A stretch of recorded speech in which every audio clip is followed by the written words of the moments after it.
If you've been waiting to learn about past life regression, then this is the show for you. Stay tuned as we talk about reincarnation and past life regression with my teacher, Mary Elizabeth Rains. I received my certification as a past life regression counselor from her in 2010, so I'm personally familiar with both the depth and the breadth of her knowledge of this subject. Welcome to Evolving Humans. I'm your host, Julia Marie, and this podcast is for visionary people like you who are exploring the true nature of reality and want to contribute to the global awakening. You seek to deepen the connection to your multidimensional self so that you can live a more conscious life. Mary Elizabeth Rains is an internationally recognized hypnotist and hypnosis instructor living in Sedona, Arizona. For the past 24 years, she's taught hundreds of professionals from all over the world through her school, the Academy for Professional Hypnosis Training. And she certifies her students as either past life regression counselors or hypnotherapists. She wrote a book about past life regression titled The Laughing Cherub's Guide to Past Life Regression, a handbook for real people. You'll find the book on Amazon. It's an honor to welcome her back to Evolving Humans, so thanks for joining us again, Mary Elizabeth. Hi, thank you for having me. Before we dive into our discussion about past life regression, how can I find the right facilitator for me, both for hypnosis and for regression? That's something that I feel is important and needs to be addressed. I wish I had a comprehensive directory. I think it's important to interview a hypnotist and past life regressionist gently and politely, of course. Find out how many years they've been doing it. Find out where they've received their training. Some people take a course that's only 2 days long, for example. And that's not sufficient for someone to be a good past life regressionist. I think we'll cover some things, and you want to make sure that your regressionist is aware of the kind of topics that we're going to talk about. Interview them, and just don't go for hype or slick website. I've known people that have been absolute frauds who've had gorgeous websites, and I've known some really fantastic practitioners who have horrible websites, and artistic ability doesn't necessarily go hand in hand with a good practitioner. Also, talk to them ahead of time, interview them ahead of time, and you shouldn't have to go to their office or pay. You should be able to do this by phone. See if you connect with their voice. See if you connect with their style, because we've all had the experience of calling someone up on the phone and we immediately dislike them because of their voice. You wouldn't want to make that mistake just by going blindly to a practitioner. So have a little bit of a phone chat with them ahead of time. Well, if I don't like their voice, it's not likely that I'm going to be able to go to where I need to go if they're the one that's guiding me. Exactly. And that's a complaint that I've heard, that people said, oh, I didn't have a good experience, so I didn't really jive with my practitioner. Mm-hmm. So if a client came to you and said, I'd like to have a regression, but I'm fearful that I'm going to encounter something awful that happened to me in a past life, what would you tell them? That's a good question, because this is the mark of an expert past life regressionist versus someone who just took a quick little class and decides that they can do it. My students and I protect our clients by saying, both before the hypnosis and during the hypnosis, that you will only access a lifetime that you're able to handle, when you can understand, integrate, and heal from today.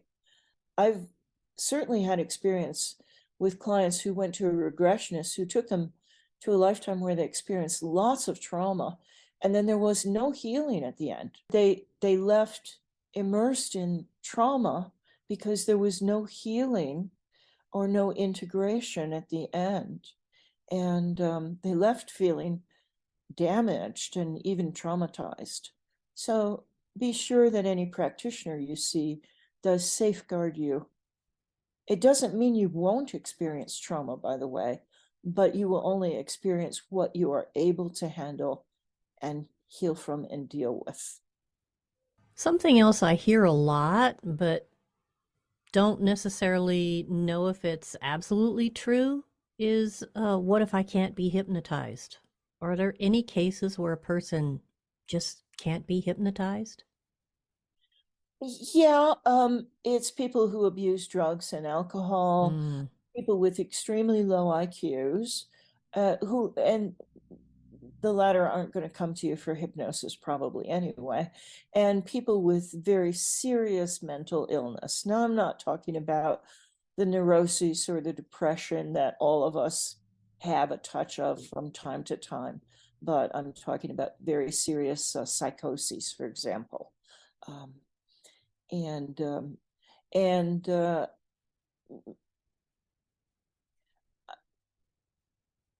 that's pretty much it. Almost everybody else can be hypnotized. As for the regression, if you have a good regressionist, nearly everybody can access a past life. One obstacle is if people are trying too hard and they want it so badly. mm, I was like that in the beginning. I wanted a past life regression. I was seeking one years and years ago because I thought I'd have it. I'd seen a documentary and I thought, "Go ahead, I'm going to have a past life regression. It's going to clear up all my problems in one fell swoop." And instead, I went to a past life where I was some kind of peasant farmer. I was this old guy. I was very grumpy and I didn't like people. And that was it. I thought, what? So if you have super high expectations, well, you might be surprised. mm-hmm, But even if you want it too badly, so that you kind of block yourself because you're thinking, oh boy, I hope this works. Oh gosh, I hope I get my answers. A good regressionist can guide you through that, give you a few fail safes so that you mm-hmm. can have an experience as long as you cooperate with the practitioner. So, do I have to believe in past lives in order for this process to work as far as past life regression goes? Well, put it this way, I haven't had anybody ever come to me who hasn't believed in past lives, so I really don't know. Well, let let one exception. I was once leading a group at there was Mm-hmm, a very famous workshop place bookstore called the Bodhi Tree mm-hmm, in West Hollywood, and I gave workshops there, and I had a group, and there was a guy who had been dragged to the workshop by his girlfriend, and he didn't believe in past lives. But at the end, he said, "Well, I had an experience where I was a thief and I was hanged." And he said, "I'm not sure if I believe in this or not, but I've never liked tight collars." Oh, well, So there you go. And that's kind of what I was intimating about is in those group sessions, that's where you're most likely to come across people that don't. But it's fascinating that he probably did regress to a past life. Generally speaking, though, why would a person want to explore their past lives? Sometimes just for entertainment. I live in Sedona, Arizona, and people come through and they think they need to have a past life regression because it's part of the Sedona experience. And I have no problem with that. But many times it's in a relationship that's puzzling for various reasons. It can be a knee-jerk response, emotional response. For example, someone who's terrified of wind and they begin to tremble and freak out whenever there's wind, or that kind of response to something that can't be explained. It can be all kinds of reasons and relationships. I've had people come also who have explored a talent that they, a kind of a buried or hidden talent that they hadn't even been aware that they had. Um, I always ask the soul to provide the lifetime, the soul or the highest guidance, God, whatever your belief is, to provide you with the lifetime that will give you the best answers to what you need at that moment. So I had a woman come to me and she was hanging her head down. She had been molested and figured it was karma. She had probably been a molester in a past life, and she was just full of misery. And I'm going to face the music and have a regression. Instead, she went back to a lifetime in ancient Ireland where she was a singer in the equivalent of what are today called bars or pubs. And as a result, within 6 months, she had a little singing in a nightclub in Los Angeles. And she didn't even realize that she had had that talent. So her soul said, this is what you really need to look at. I hope that answers your questions, but Yes, often people just come because they're curious. Who was I? And it's fun to find out. One theory is that we've had hundreds, if not thousands, of past lives. that's great because I was going to ask you how many do we have, and you just answered that for me. I would beware of any group, certain cults and certain gurus and mystics say, oh, you've had exactly, everybody has 144 past lives, or they put set numbers to it. They say, oh, you're going to be reincarnated every 10 years. I don't know. I would not put much faith in Mm-hmm. such rules. Now, the soul is a very complicated energy continuum, and it's my own personal belief. We have no understanding of what our soul's capacity is. Exactly. And Julia, if you think as I do, that I believe that we're all fragments of the Mm-hmm. one, Yep. call it God, call it the universe, whatever you choose, then we are all interconnected. Mm-hmm. So we eventually could experience every lifetime there is to experience. Some people think that when we're regressed, we just kind of reach into the soup of all lives and pull out a lifetime where we are where we are Mm-hmm. today. And the other theory is that we are having multiple lives at the same time. Our soul can divide many times. So you might be an old man in Nigeria, and you might be a little girl in Greece, and you. That's more along the lines of my perspective when I do past life readings, which is not as impactful as regressions, but it can give people some information. I draw a diagram that shows a big oval at the top that says soul with all these rays coming down to the timeline, and we're living all of those at the same time from the perspective of our soul. That is an understanding among many people with spiritual insight, that there is actually no such thing as time, and Mm-hmm.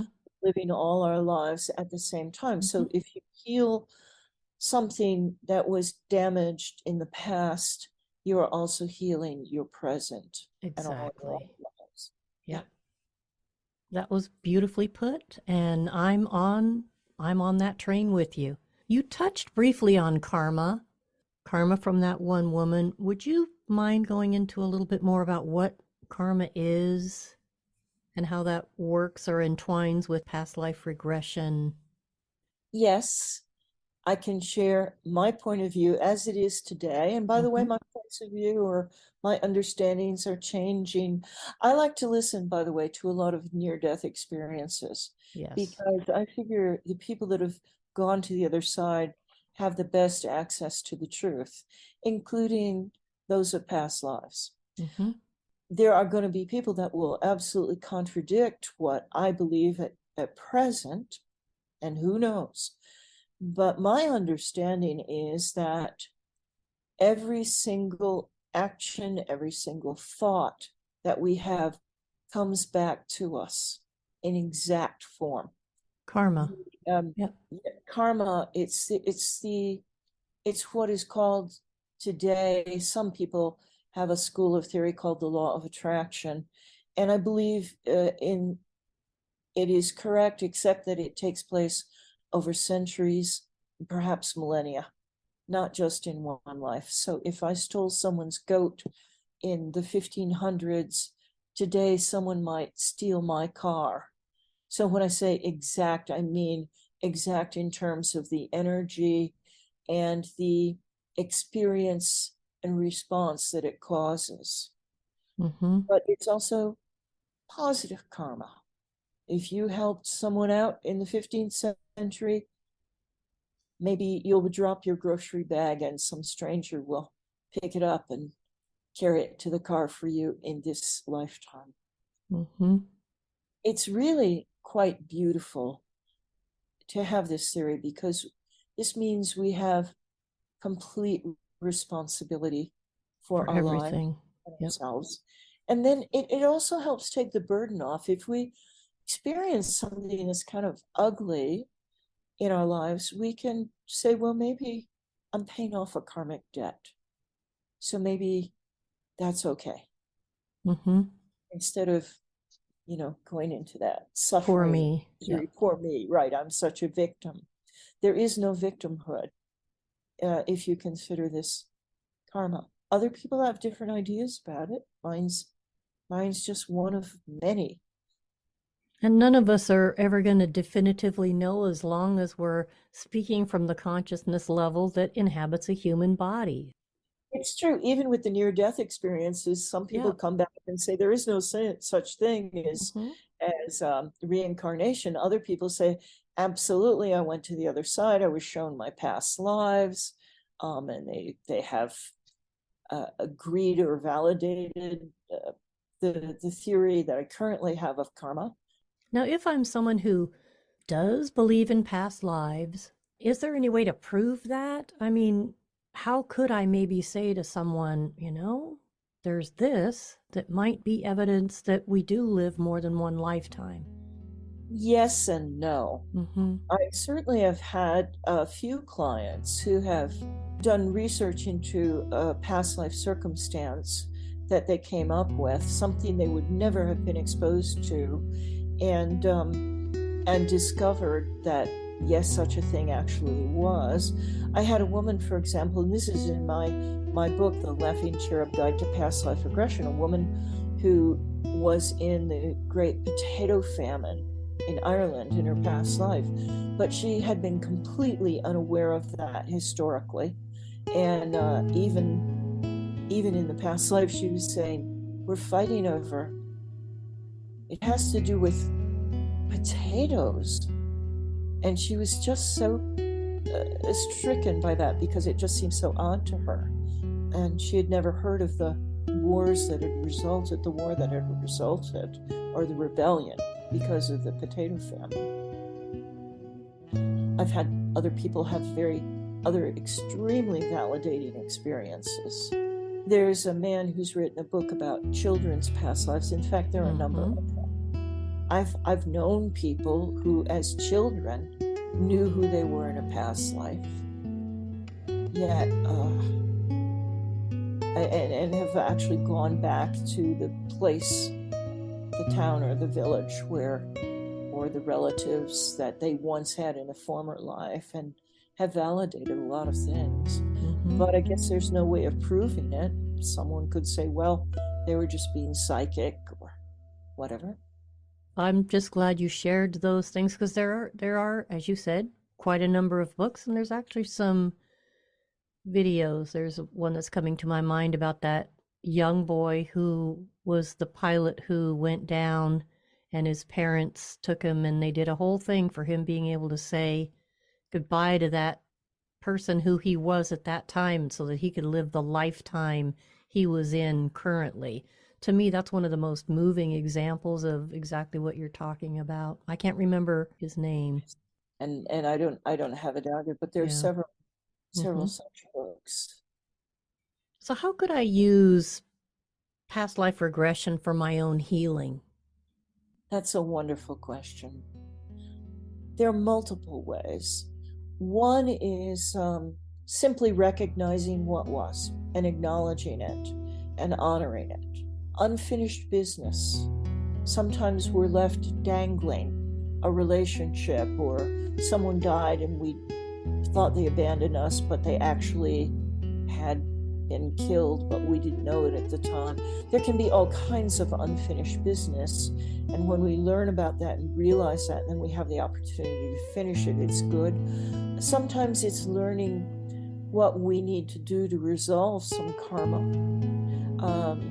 which is usually some kind of acts of service from the heart. Can't be fake. It can be, a lot of times it's shedding tears that we were never able to shed in a past life. Think about past times. People were busy just surviving. People did not have the luxury to process their grief. If a child died, that's horrible, but you had to go out in the fields and work hard from dawn to dusk the next day just to be able to feed yourself. So you didn't have the luxury of sobbing and weeping over those kinds of things. And so when it's very common, as you know, Julia, for during past life regression, for people to cry. I would say probably 90% of my clients end up in tears at some point. Don't let that deter you. They're good tears, because they're shedding tears that they were not able to express in their past life. And for some reason, when you're having a regression, it gets condensed. So maybe 30 seconds of sobbing compensates for a lifetime of holding that grief inside, and it's released and people feel so much lighter and better. Another in fact, the huge way of healing is through the process of forgiveness. And that includes being forgiven by people either that we've wronged or who think we've wronged them, and they hold a grudge against us. Their souls still do. Or the people that have harmed us. Now, it can't be faked. You can't push someone into forgiveness.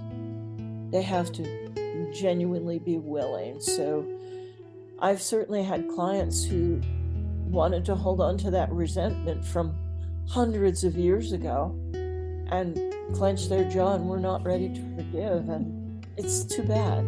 But you can't bully them into forgiving. When people are ready to forgive, the good news is they don't really have to do anything. They don't have to grunt and groan and try. If they have a connection with some kind of source, some kind of divine source, even if it's their own highest soul, all they need to do is have the willingness, just like in hypnosis. All you need is the willingness. And the healing then takes place, and wow, do the tears flow when that happens. Some people think, well, past lives are faked, they're made up. But my gosh, you can't sit on your couch and all of a sudden start sobbing because you're forgiving the soldier who stabbed you when you were an indigenous Native American. It's phenomenal. It's a beautiful thing to witness, as you know too, Julia. Yes.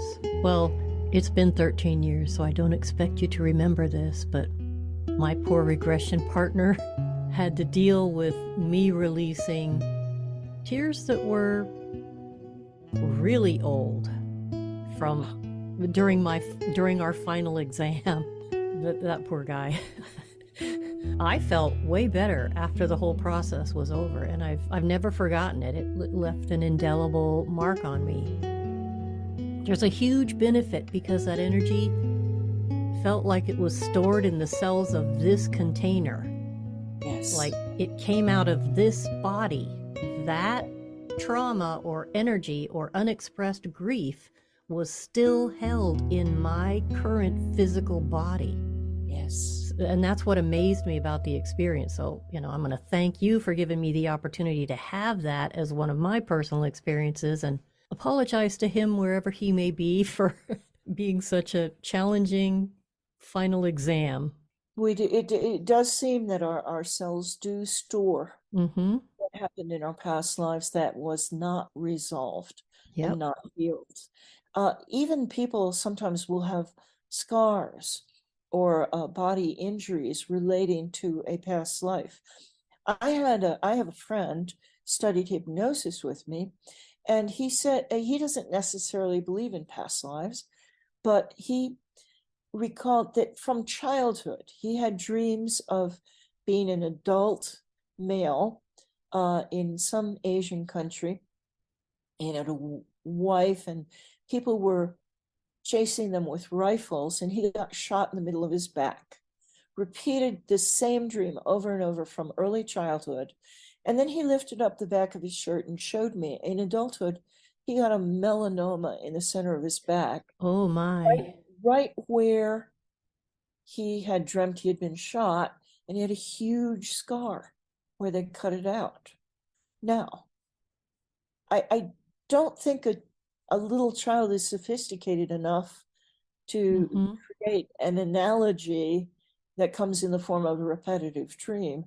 And Mm-hmm. someone else in the class who was very psychic said yes, and told him, could see the incident. Someone like you who can do readings Mm-hmm. told him actually about the incident. Very interesting. Like I said, that's one of the reasons I wanted to have this conversation with you, because there's so much more, both opportunity for healing, but also for growth that can be found in people maybe exploring past life regression for themselves for their own personal reasons. It's amazing what the soul would let go of if people could just surrender to the process.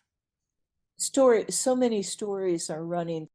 If you wouldn't mind sharing, like, one of your favorites that really made an impact on you as far as your past life regression experience.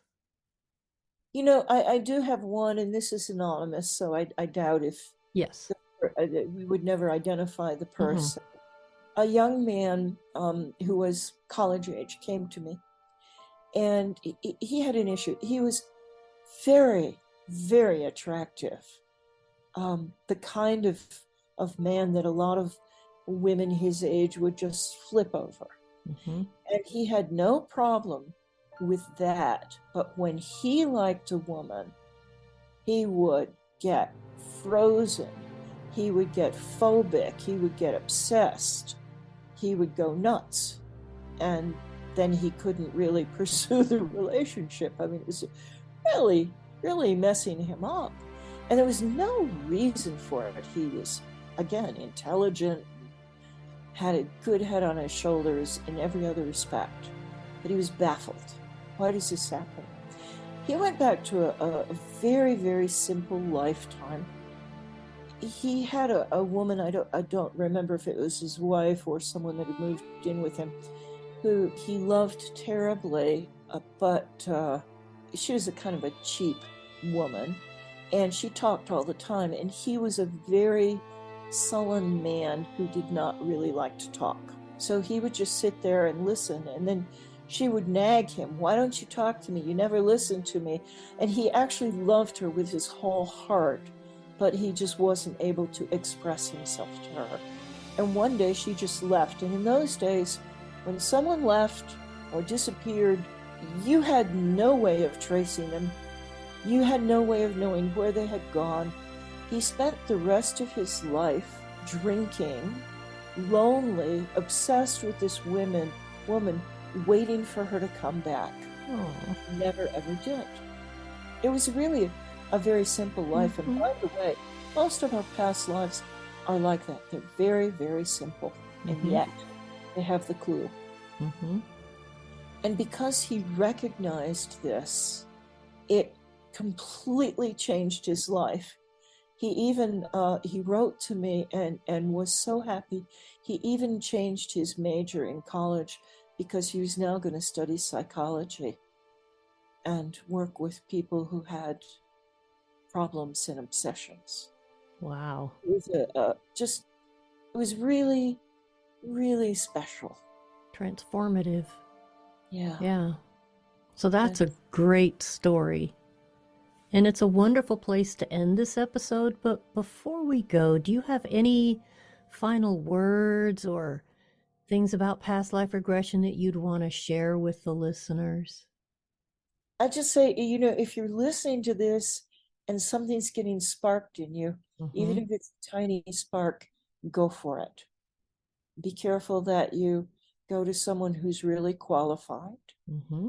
and um, and take everything you can from the experience.